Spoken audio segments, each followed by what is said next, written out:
Du denkst, du liebst italienisches Essen? Pizza, Pasta, Parmesan, Cappuccino. Aber Hand aufs Herz. Hast du schon mal Spaghetti mit dem Messer gegessen?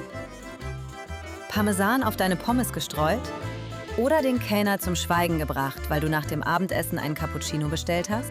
Dann haben wir schlechte Nachrichten für dich. Denn irgendwo in Italien hat gerade eine Nonna ihren Glauben verloren. Hier sind die 7 größten Verbrechen an der italienischen Kulinarik. Italienische Küche ist eigentlich ganz einfach.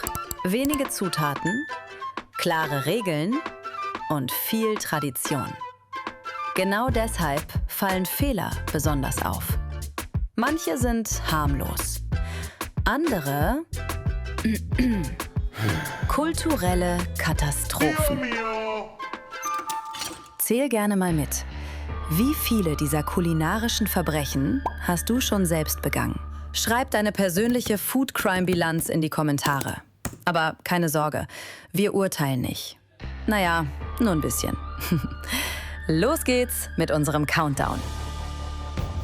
Verbrechen Nummer 7.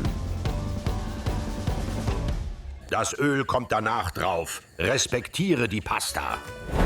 Ein Klassiker aus vielen Küchen. Porca miseria! Ein Schuss Öl ins Kochwasser, damit die Nudeln nicht kleben. Klingt logisch, ist aber unnötig. Öl schwimmt oben auf dem Wasser und hat kaum Kontakt zur Pasta. Viel wichtiger ist, genug Wasser und gelegentlich umrühren. Außerdem kann Öl sogar nachteilig sein, weil die Soße später schlechter an der Pasta haftet. Die echte Geheimzutat ist nicht Öl, sondern Salz. Und damit kommen wir zum nächsten Verbrechen auf der Liste. Verbrechen Nummer 6. Stopp! Wo ist das Salz? Willst du uns beide ruinieren? Für Italiener völlig unvorstellbar und total sinnlos. Denn Pasta ohne ausreichend gesalzenes Wasser schmeckt eben langweilig.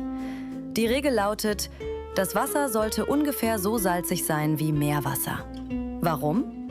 Weil die Pasta selbst kaum Geschmack hat. Sie nimmt das Salz beim Kochen auf. Wenn du erst später würzt, wird es nichts mit deinen Nudeln. Also, großer Topf, viel Wasser, ordentlich Salz. Dann schmeckt Pasta wie Urlaub in Bella Italia.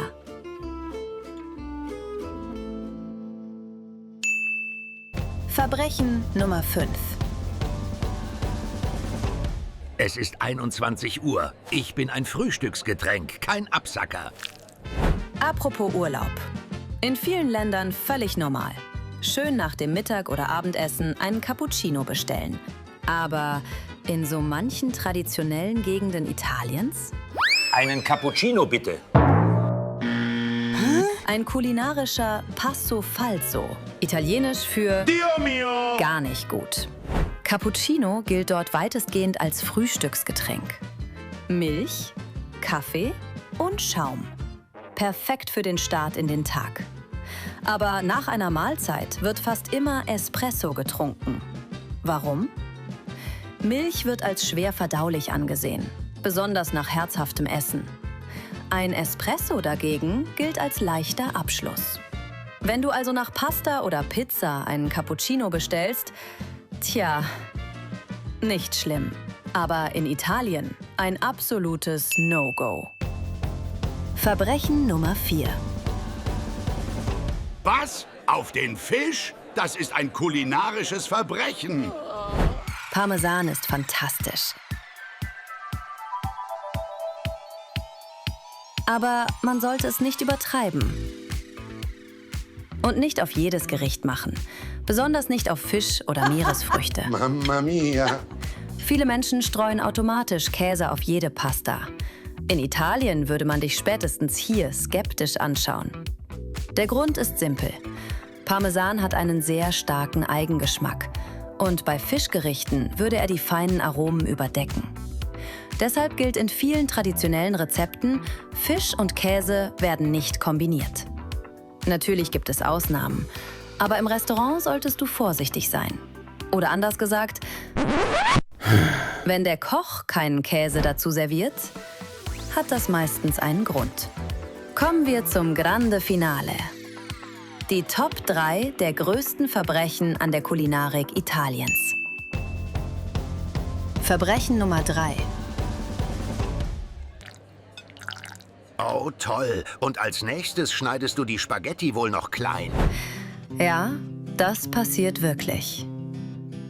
Für Italiener ist das ungefähr so, als würdest du ein teures Steak mit Erdbeermarmelade essen. Denn Tomatensoße ist nicht gleich Ketchup.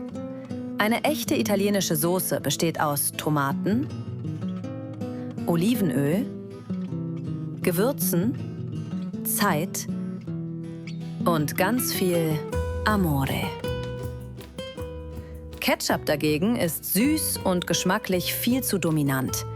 Kurz gesagt, wenn du Pasta mit Ketchup isst, dann bist du nicht nur ein Kulturbanause, du bringst sämtliche Nonnas Italiens zum Weinen.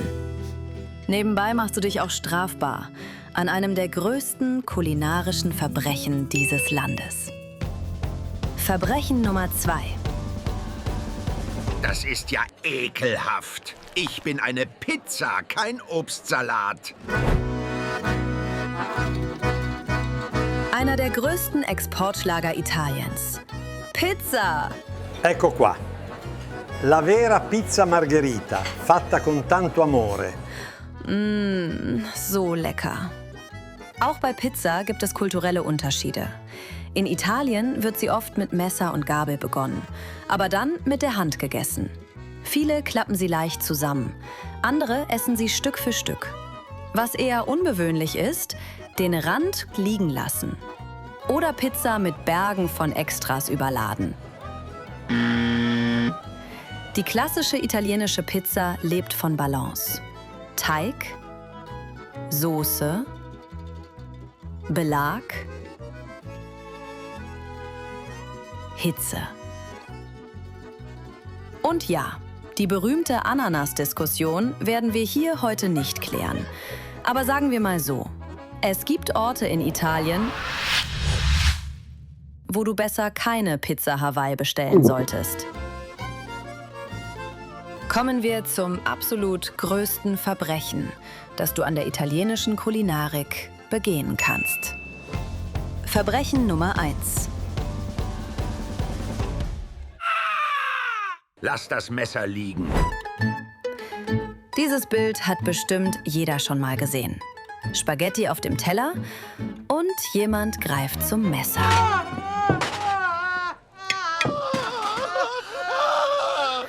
Aua, das tut richtig weh. Bei Vollblut-ItalienerInnen bleibt dann kurz das Herz stehen. Denn Pasta wird nicht geschnitten. Sie wird aufgerollt. Mit der Gabel. Manchmal mit Hilfe eines Löffels. Aber selbst das ist in Italien umstritten. Warum ist das wichtig? Weil die Länge der Pasta Teil des Gerichts ist. Die Textur, das Mundgefühl, das Zusammenspiel mit der Soße. Wenn du sie zerschneidest, zerstörst du genau das. Also, drehen statt schneiden. Und dann klappt's auch mit der Völkerverständigung. Happy Nonna, happy life.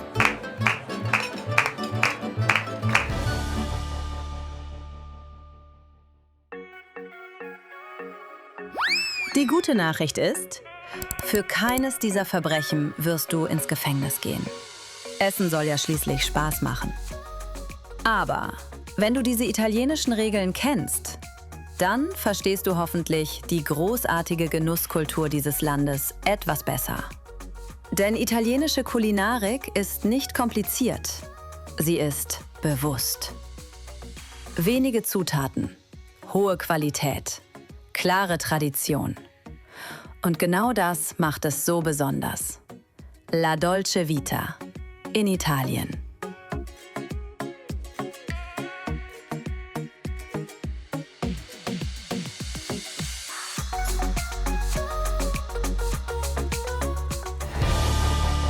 Jetzt sind wir neugierig. Welches dieser Verbrechen hast du schon mal begangen? Schreib es in die Kommentare. Und wenn du mehr kulinarische Geheimnisse entdecken willst, abonniere den Kanal. Bis dahin, buon appetito!